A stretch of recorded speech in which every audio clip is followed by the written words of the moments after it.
Maksudnya sambung terhadap Rasul. Ngapunten Kang Kada.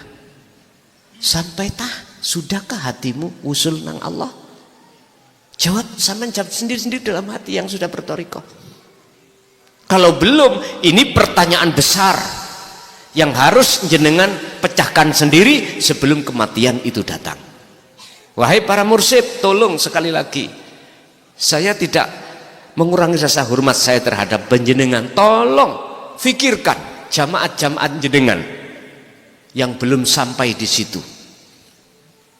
Tolong fikirkanlah bagaimana caranya bisa sampai di situ.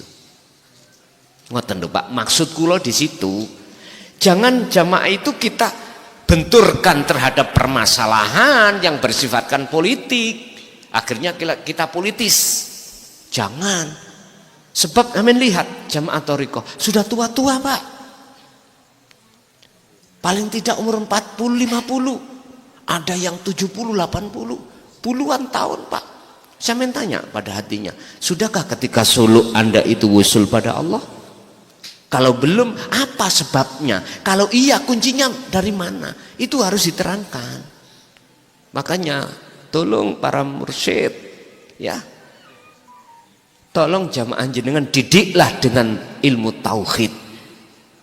Mulai dari la ilaha illallah huwa anta ana, biar beliau itu betul-betul Allah sematkan wasilah atau tali hati kepada Allah, begitu. Mensikapi tentang ulama-ulama khususnya di Pulau Jawa, dua kelompok yang disebut jadman. Pun didelok kula umurin nom, jenengan wis sepuh-sepuh pun didelok takon mriku. Undur makolah wala tandur mangkolah. Wis niki modal awal. Janganlah kau lihat saya ini masih anak kecil berumur 57, jangan. Sementara jenengan sudah di atas 70, jangan. Lihatlah nasihat yang ini datangnya tidak dari bersumber dari saya, tapi dari Allah kita semuanya. Ilahukum ilahu wahid. Iku nek sadar, nek gak sadar, oh yuh kowe ngomong apa ya. Oke, rapopo, tetap saya katakan, dan itu urusan jenengan terima gak terima, monggo kersa. Jikalau kedua-duanya ini pingin digungno masyarakat, ingat, buka makalah, salah satu makalah di dalam kitab Hikam membahas tentang tasawuf. Husnul a'mali nataiju husnil ahwal.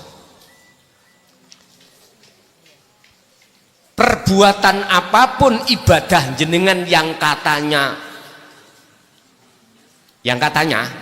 menolong umat dan lain sebagainya, sholat, zakat, puasa, di mata Allah tak akan ternilai. Manakala di dalam hati kita munculnya atiku mingkol bin rohibin, su'ul a'mali nata iju su'il akhwal mingkol bin rohibin. Contoh, mana perilaku yang jelek di mata Allah tapi di mata manusia bagus? Contoh ini tadi, Anda ingin menyelamatkan umat, mohon maaf, sekali lagi mohon maaf, jadi nyun duka di langkung rumiyin Mbah Yai, ya ngaten nggih kula nggih. Ketika hati kita itu condongnya terhadap selain Allah, Al-Haq, Al-Wahid, Al-Ahad, berarti condongnya karena manusia, maka di mata Allah tidak ternilai.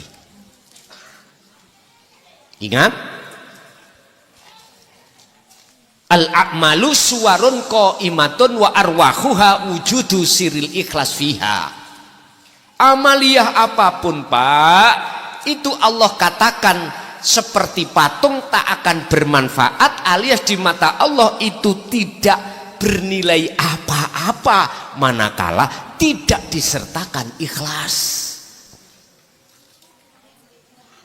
Lah, ikhlas yang dimaksud di sini adalah al-ikhlasu tarkul ikhlas bil ikhlas. Anda meninggalkan perkara itu dengan ikhlas.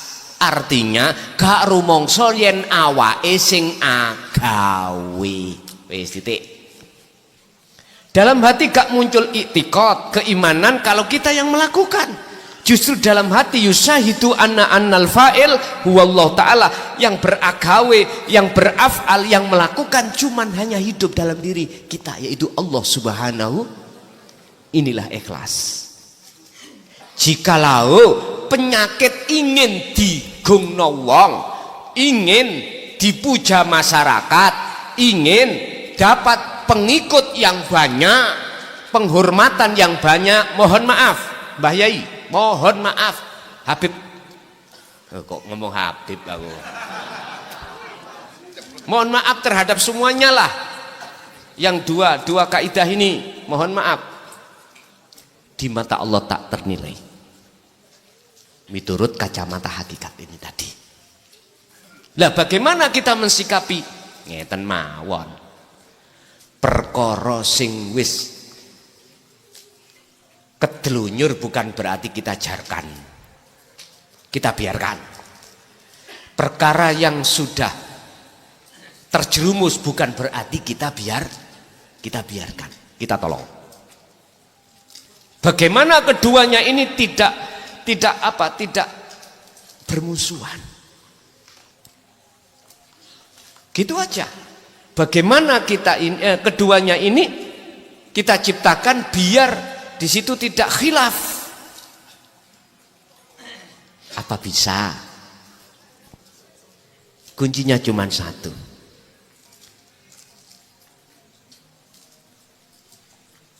Keduanya harus bertauhid, cukup.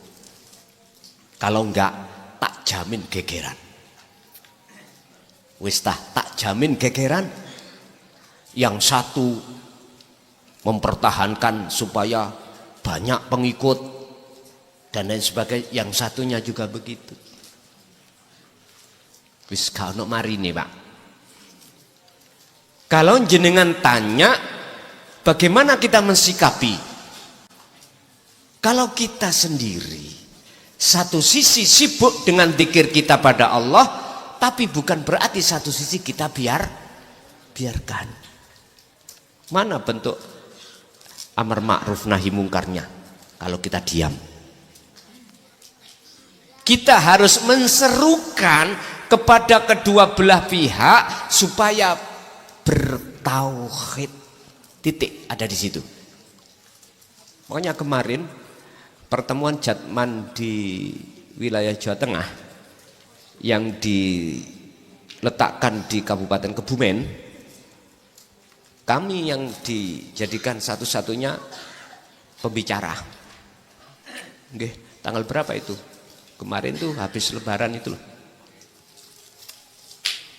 Saya cuman satu bicaranya. Piye carane pengikut di dalam thariqah kita itu lekas usul pada Allah. Pak Nyun Sewu, khusus saya ini saya tujukan pada para mursyid dalam thariqah kedua Jatman ini. Khusus, dengarkan saya bicara. Apa Anda tidak malu khilaf gara-gara thariqah atau Jatman sementara pengikut Anda belum usul pada Allah? Malu enggak? Malulah. Jangan kau pikir masalah nyun sewu, jamaah kita yang sudah tua-tua ini berthariqah berzikir belum sampai ke Allah kewusulan. Terus kita satu sisi gegeran masalah Jatman. Enggak malu tak kita? Yus malu ho, nek menurut kula. Nek jenengan gak malu berarti gak punya kemalu. Mohon maaf, jikalau ini ekstrim loh Pak. Saya tidak punya maksud apa-apa. Biar kita semuanya itu dalam kondisi baik-baik saja. Gak ingin toh Indonesia gegeran. perang palegrek kayak sing dhisik zaman Mojopahit. Gak pingin toh antara pribumi satu dengan pribumi lain kita benturkan. Tapi kalau Anda memang awalnya berniat seperti itu, ingin membenturkan, nyun sewu, percaya nggak percaya, dilungkas matek. Karena ngoten tok mawon. Karena Allah tentang masalah Indonesia, sampe tinggal ning Quran. Mengkilah nek wis ketemu Al-Qur'anul Qadimi, Indonesia iku sapa? Negara sing ya apa? Sampeyan ngerti nanti. Sampeyan lihat nyun sewu. Indonesia ini bangsane kuwata, negarane sitok. Jerone negara niki berbangsa, tapi di barat, di timur tengah negarane akeh, bangsane mek sitok ora iso rukun. Tapi Indonesia negarane siji, bangsane sak pirang-pirang rukun. Kok sampeyan tingali nek wis muncul Al-Qur'anul Qadimnya sampeyan paham. Oh, Indonesia berarti ada di dalam Al-Qur'an. Makanya saya tadi katakan, engko resikoku paling titik cilik di penjara. Wis ngoten mawon. Sampeyan ingat zamane Sayyidina Ali. Ketika beliau medhar sak karung kitab ilmu. Kaum Khawarij bagaimana? Bagaimana ketika Al-Khalat hanya mengatakan fi jubati la fi jubati illallah. Tebal. Terus Muklason ya apa? Mesti tebal. Lihat mawon kok. Dan itu tidak menjadikan saya mundur sak jengkal. Tidak.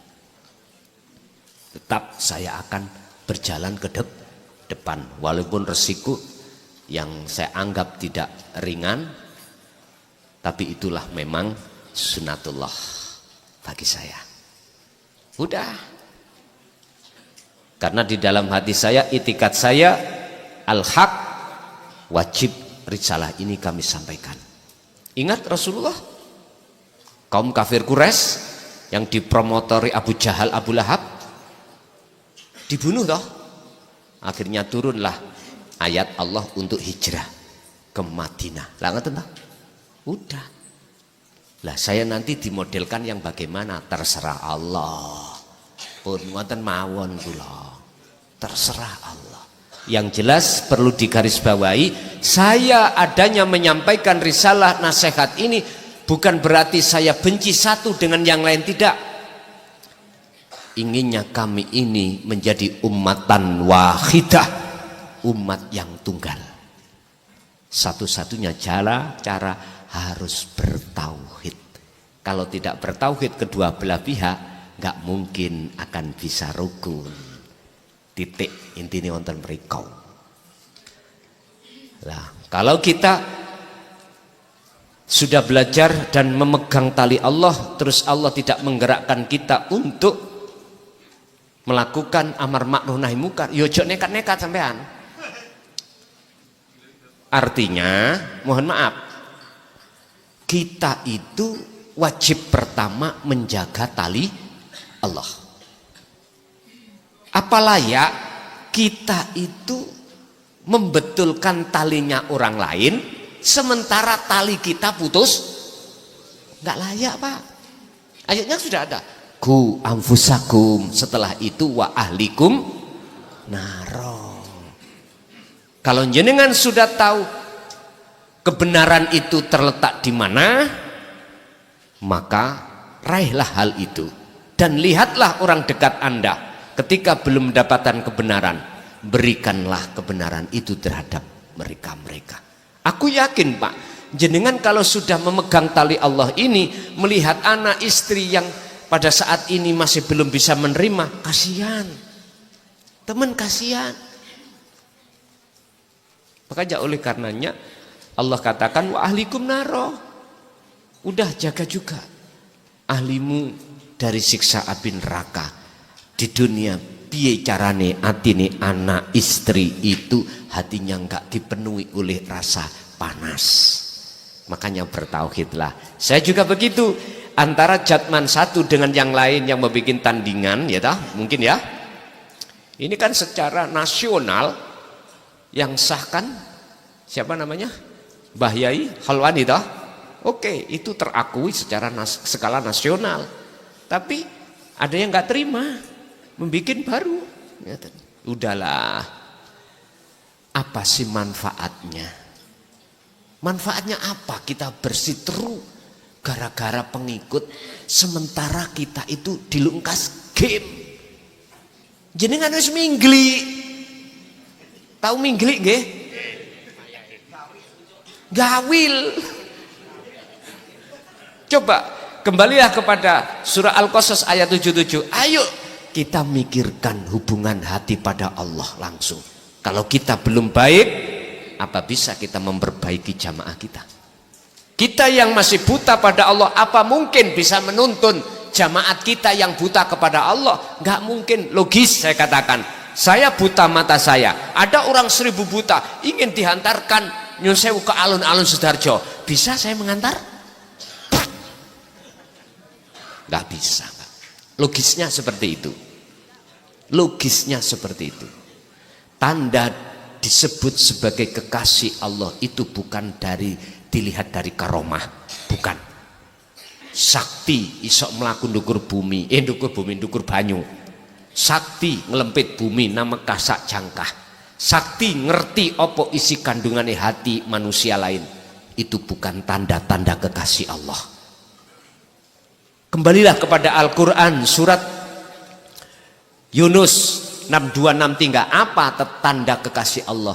La khaufun alaihim walahum yahzanun, dalam kurung hati selalu tatmainnul qulub. Gara-gara diilangi jabatan ini ngamuk-ngamuk, gawe jabatan maneh gara-gara nyun sewu wis. Tapi ayat 62, 63 ini siapa mereka? Alladzina amanu wa kanu yattaqun. Mboten amanu saja, Pak. Kita itu tidak hanya beriman saja, tapi ihsan. Wa kanu yattaqun maksudnya adalah ihsan ini. Alladzina, siapa orang yang hatinya itu tidak mudah gelisah, yang disebut kekasih Allah? Yaiku alladzina wong akeh amanu kang podo iman sapa ladina ilallah maring Gusti Allah. Ai teng mriku maksude wa kanu lan ana sapa ladina iku yattaqun, imannya itu ihsan, makrifat pada Allah. Hati mandang Allah gak mandang makhluke. Tapi tak balekno maneh nek gak khilaf ya donya gak rame. Tauhidnya tak kembalikan, sing gawe ngunu ya sapa? Lalapo son cangkemmu kok ngomong koyok ngunu.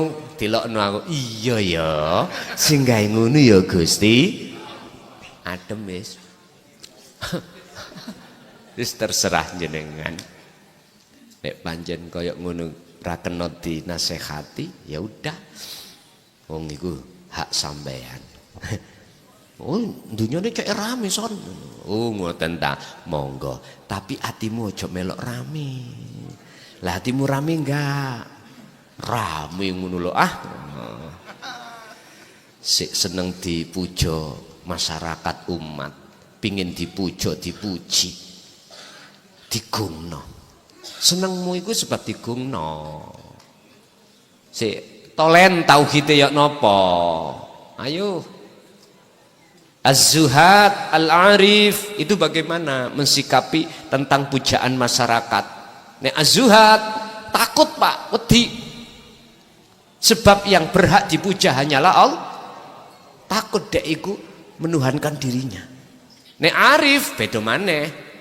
Karena memandang Allahnya, semua dari Allah kembali ke Allah. Jadi hatinya senang. Nggih. Jadi bagi kita yang masih az-zuhad mensikapi fenomena seperti ini, udah kita harus benahi terlebih dulu tali hati ini langsung datang Gusti Allah. Kalau sudah terbangun nasihati kedua-duanya. Ojo ngunu yo ngunu ning ojo ngono. Umat niki cek mboten bentur, Pak. Ngoten lho. Cek sing bingung ku umat, Pak. Bukan pemimpin. Si pemimpin seneng. Coba sampean diteni nek terjadi konflik, pemimpin nanti blayau telek melarikan diri. Lho estu. Sampean eling paribasane wong Jawa. Ngomong Cina iku kari rong jodoh. Eling? Ya niku maksude engko. Wis ta kok apa-apano. Modar nek pribumi iku ngamuk. Lho nggih. Ujung-ujungnya kau akan lari. Berhasil visi dan misimu membenturkan pribumi. Makanya pribumi harus sadar. Aku ngambil itu untuk kuno sih rek. Allah ya Karim, mohon maaf. Oleh karena saya ditanya akhirnya berbicara kesimpulannya biar nggak seperti itu kedua belah pihak bertauhid lah. Aku yakin pengikut jenengan nanti akan meniru jenengan bertauhid. Begitulah harapan kami.